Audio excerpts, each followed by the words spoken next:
তারা যে ঘোষণাপত্র প্রচার করতে যাচ্ছে, সে ঘোষণাপত্র সংবিধানের উপরে স্থান পাবে কোনো কোনো জায়গায়। না, তেমনটা হওয়ার কোনো সম্ভাবনা নাই, সেটা উচিত হবে না। আন্দোলনের মধ্যে জনগণের যে সমর্থন পেয়েছে, সেই সমর্থনের প্রতি শ্রদ্ধা রাখতে হলে তাদেরকে ভীষণ সংযত হয়ে চলতে হবে। কোনো দেশ যদি এভাবে চলে, যেভাবে চলছিল, দুদিন আগে হোক আর পরে হোক, জুলাই আগস্ট আসবেই।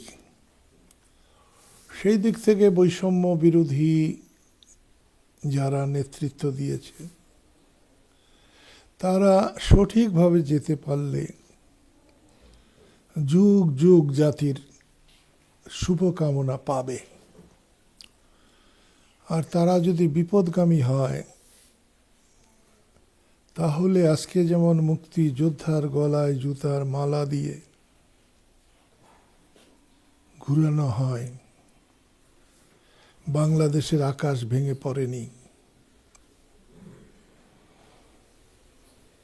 লোকজনের খাওয়া বন্ধ হয়নি, কবর থেকে লাশ উঠে পড়েনি,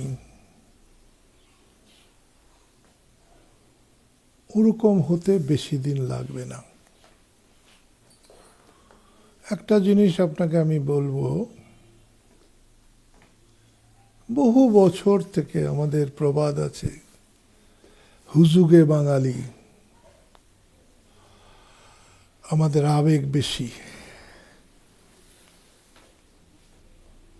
আমরা অনেকটা আবেগে তাড়িত হই। একটা সময় ছিল আমরা অন্যের জন্য জীবন দিতাম। এখন বিজ্ঞানের জামানায় আমরা একটু পিছিয়ে পড়েছি, আমাদের বৃত্ত হয়েছে, চিত্ত আমাদের দুর্বল।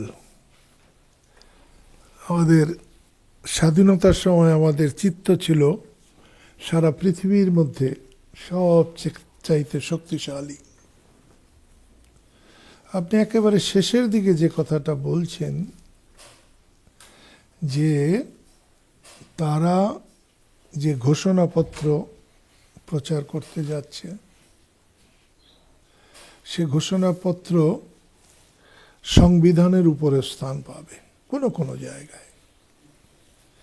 না, তেমনটা হওয়ার কোনো সম্ভাবনা নাই, সেটা উচিত হবে না। ভুলভ্রান্তি মানুষের মধ্যে থাকবে, সবার মধ্যেই থাকবে। বৈষম্য বিরোধী আন্দোলন যারা করেছে, ওদের মধ্যেও ভুলভ্রান্তি থাকবে, কিন্তু তারা আমার আছে টরবিনো, আপনার আছে তো? আন্দোলনের মধ্যে জনগণের যে সমর্থন পেয়েছে, সেই সমর্থনের প্রতি শ্রদ্ধা রাখতে হলে তাদেরকে ভীষণ সংযত হয়ে চলতে হবে। তাদেরকে নষ্ট করার জন্যে বহু লোক আছে, কিন্তু তাদেরকে সাহায্য করার জন্যে আমার মনে হয় না সততার সাথে সাহায্য করতে ওই পরিমাণ লোক আছে।